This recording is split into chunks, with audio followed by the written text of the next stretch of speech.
SFM Creepypasta. I'm a search and rescue officer for the USFS. I have some stories to tell. Part 2. We did a video with this not so long ago, and the creator uploaded a part 2 of this. So sit back, grab something to drink, and let's get into the spookiness, shall we?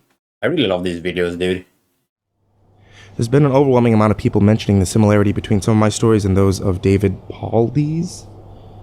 I assure you, I'm not trying to rip him off in any way. I've got nothing but respect for the guy. He's actually what inspired me to write this, because I can verify a lot of these things he talks about.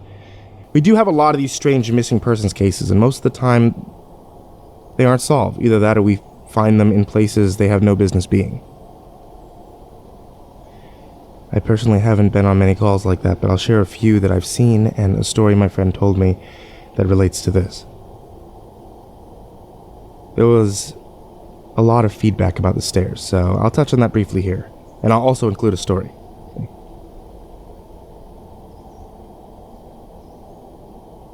They come in a variety of shapes, sizes, styles, and conditions.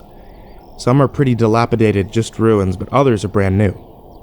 I saw one set that looked like they came from a lighthouse. They were metal and spiral, almost old-fashioned. The stairs don't go up infinitely or farther than I can see, but some sets are taller than others.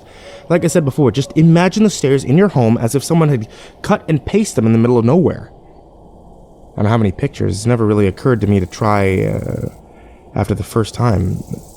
And I don't really feel like risking my job over it. I'll try again in the future, but I can't really promise anything. A few people expressed confusion about the guy who ran into the man with no face. And just to clarify, when the climber ascended and reached the top of the peak, he saw another man in a parka and ski pants. This was the man with no face. Sorry about any kind of confusion with the wording of that story. Try to avoid that in the future. God, I forgot about that. As far as missing persons go, I'd say that about half the calls I get are related to that. The other are rescue calls. People who fall off cliffs, hurt themselves, get injured by fire. You wouldn't believe how often that happens, mostly drunk kids. Getting bitten or stung by animals or insects.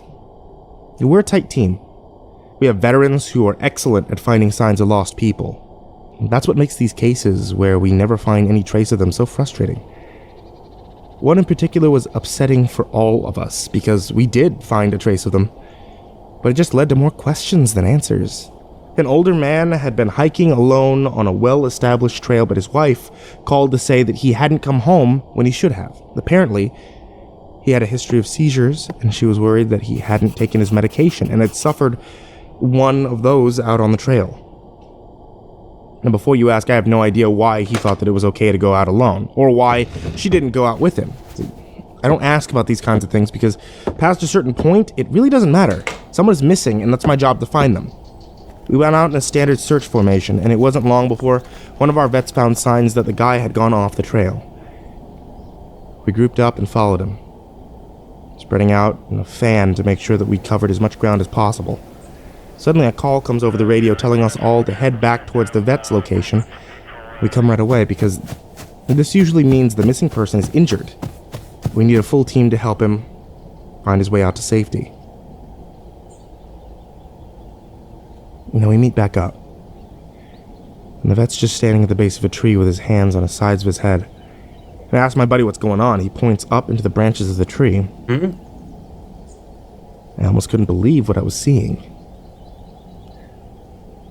But there's a walking stick dangling from a branch at least 30 feet off the ground. A little strap thing on the handle has been looped around the branch. It's just hanging there. What? Now, there's no way the guy could have tossed it up that far. We don't see any other signs that he's still in the area. We call up into the tree, but it's obvious no one's in it. We're all just sort of left scratching our heads. We keep searching for the guy, but we never find him. We even bring our canines out, but they lose his scent long before this tree. Eventually, the search is called off, because there are other calls we have to attend to. And past a certain point, there's not much we can do. The guy's wife called us every day for months, asking if we'd found her husband. It was heartbreaking to hear her get more and more hopeless each time. I'm not sure why this call in particular was so upsetting, but I think that it was just the sheer improbability of it, that the questions that were raised. How the hell did this guy's cane end up there? Did someone kill him and toss that up there? Is this some kind of weird trophy? We did our best to find him, but it was almost like a taunt. We still talk about that one from time to time. That's another video. Interesting. What was the picture in the thumbnail, though? That's what I'm trying to understand. So if you're seeing this video right now, you probably are. This is the thumbnail that this person used. I'm actually surprised he didn't use this. I think I saw another thumbnail before he changed it. And I thought we were going to see like something like this in the video. But overall, though, I give this video a solid 7 out of 10. Really spooky. I really highly suggest you guys go and watch the channel. There will be a link down below. And well, I'll see you guys in the next video. Take care. Stay safe. Bye-bye.